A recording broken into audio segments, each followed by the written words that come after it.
Selamat datang di Pojok Santai.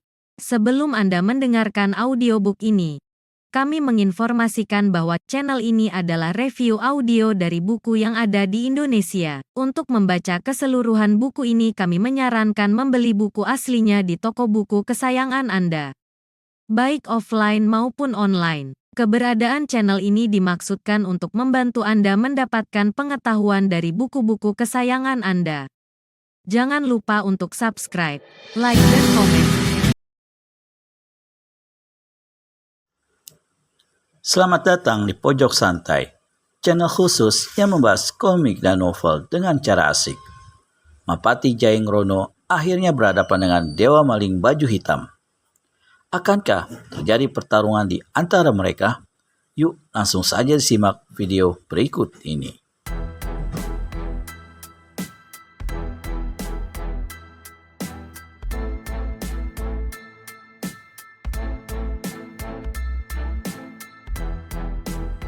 Kas kembalikan tombak Trisula itu.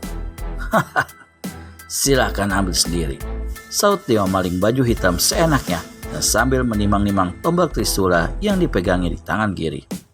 Mapati Jaeng Rono besar bukan main, namun dia tak segera turun tangan. Ada beberapa hal yang harus diketahuinya. Pertama, meski Dewa Maling terkenal sebagai pencuri kelas wahid yang tak ada bandingannya di dunia persilatan, namun bagaimana dia bisa berhasil mencuri tombak Trisula sedang senjata mustika disimpan di tempat yang paling tersembunyi dan penuh dengan senjata-senjata rahasia yang mengancam jiwa setiap orang yang berani mengambilnya secara sembarangan. Hal kedua yang ingin diketahui oleh Mapati Jaeng Rono ialah apakah ada seseorang yang bersembunyi di belakang pencuri itu dan sekaligus memberitahu seluk-beluk penyimpanan tombak Trisula. Dengan kata lain, seseorang telah memperalat Dewa Maling Baju Hitam. Dewa Maling, untuk apa olehmu tombak Trisula tumbal kerajaan itu? Sekalipun kau memilikinya, jangan harap kau bakal bisa menjadi raja. Kembali Dewa Maling tertawa gelak-gelak.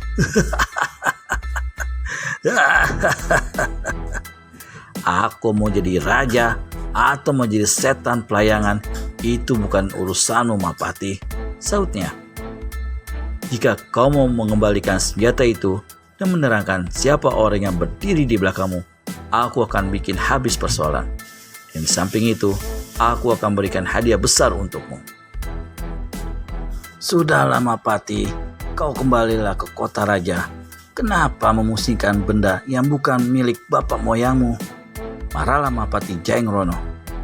Hei, aku bertanggung jawab atas segala apa yang terjadi di kerajaan, katanya.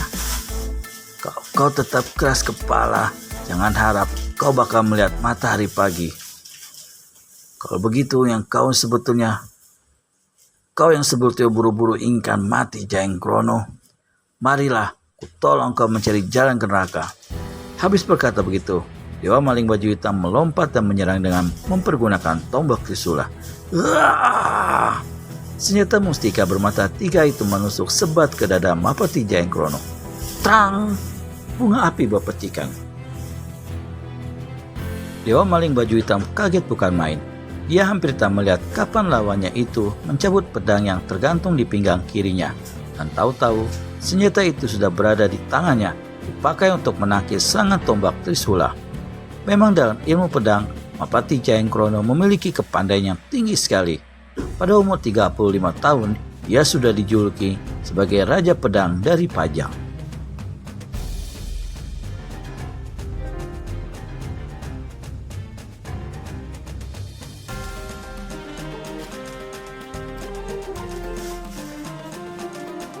Dan kini, dalam umur setengah abad lebih, ternyata ilmu kepandaiannya semakin tinggi. Meski Dewa Maling terkejut bukan main, tapi sang pati pun tak kurang kagetnya. Sewaktu bentrokan senjata tadi, lengannya tergetar keras dan kesemutan. Bahkan, ketika ditelitinya salah satu bagian mata pedangnya telah rompal akibat beradu dengan tombak Trisula. Melihat betapa ampuhnya senjata mustika yang dipakai tumbal kerajaan itu, Pati Jaeng Rono maklum bahwa saat itu dia tak boleh membuang-buang waktu.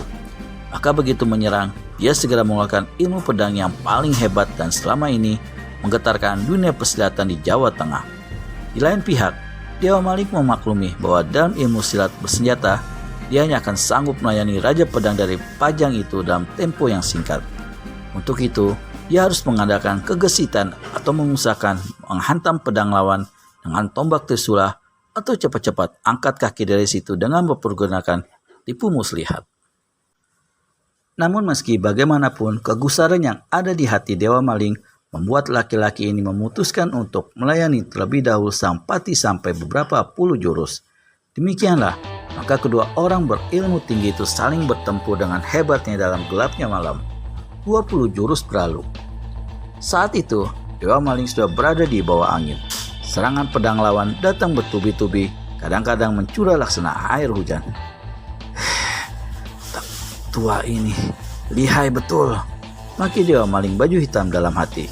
Dalam keadaan begitu rupa, dia melompat menjauhkan diri seperti orang yang hendak mengambil langkah 1000. Mau lari kemana manusia jahat? Bentak Mapati Jayeng Rono. Lalu dengan satu gerakan kilat, memburu, melompat, dan mengirimkan 2 bacokan yang ganas. Namun sekali ini sang pati telah tertipu. Gerakan yang dibuat oleh Dewa Maling tadi sama sekali bukan untuk melarikan diri, tapi justru untuk memancing lawan.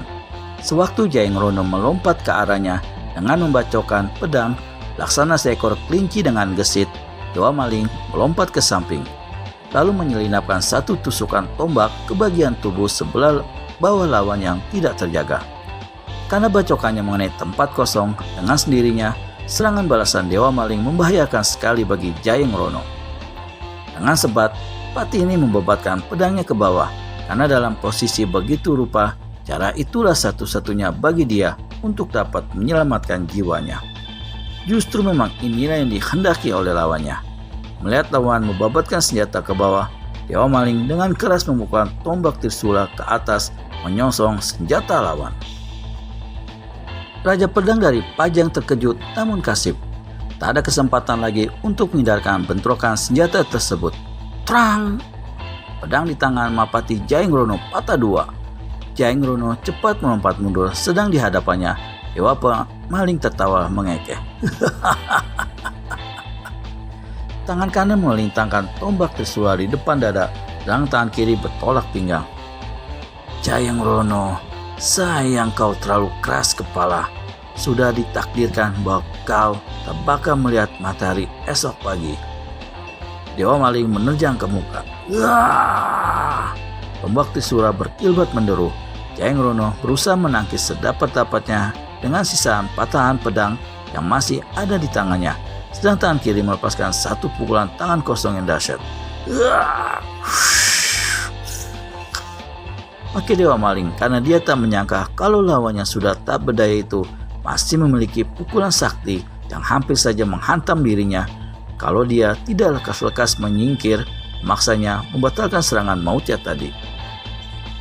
Walau bagaimanapun, kau tak bakal bisa membawa lari tombak Trisula itu, pencuri jahat, kata Jayeng Rono yang masih besar nyalinya, meski kini sudah bertangan kosong. Dewa Maling berkomat kamit. Dalam marahnya, dia merasa sudah cukup lama melayani Pati Pajang itu. Dari dalam baju hitamnya yang terlindung oleh pakaian hulu balang, dikeluarkannya sebuah benda hijau berbentuk suling. Dengan kedua tangan terpentang, Jayeng Rono menunggu waspada. Senjata di tangan kiri lawan merupakan senjata aneh baginya. Tiba-tiba, Dewa Maling meletakkan salah satu ujung benda hijau berbentuk suling itu di ujung bibirnya dan meniup. Satu suara melengking tajam menusuk ke anak telinga menggema di keheningan malam. Asap hijau yang ditaburi manik-manik merah menyala, mencurah ke arah Jayeng Rono. Dalam kagetnya, Pati Panjang ini tak sempat lagi menyingkir. Begitu asap hijau bertabur manik-manik merah menyambar hidungnya, Pati ini terbatuk-batuk. Dari tenggorokannya mendengar suara seperti mau muntah. Kedua lututnya goyah dan akhirnya tubuhnya tergelimpang pingsan. Dewa Maling baju hitam tertawa perlahan. Jayeng Rono, kalau aku tidak membunuhmu sekarang, bukan berarti aku memiliki belas kasihan terhadapmu. Racun jahat yang ada di dalam tubuhmu akan membuat kau menderita batuk darah seumur hidup. Dirimu akan tersiksa dan itu jauh lebih jahat daripada kematian. Kembali Dewa Maling tertawa perlahan. Bisakah Mapati Jayeng Rono bertahan dari serangan racun Dewa Maling baju hitam? Temukan jawabannya di video selanjutnya hanya di channel Pojok Santai. Segera subscribe dan tekan tombol lonceng untuk mendapat notifikasi video terbaru dari kami. Terima kasih dan sampai bertemu kembali.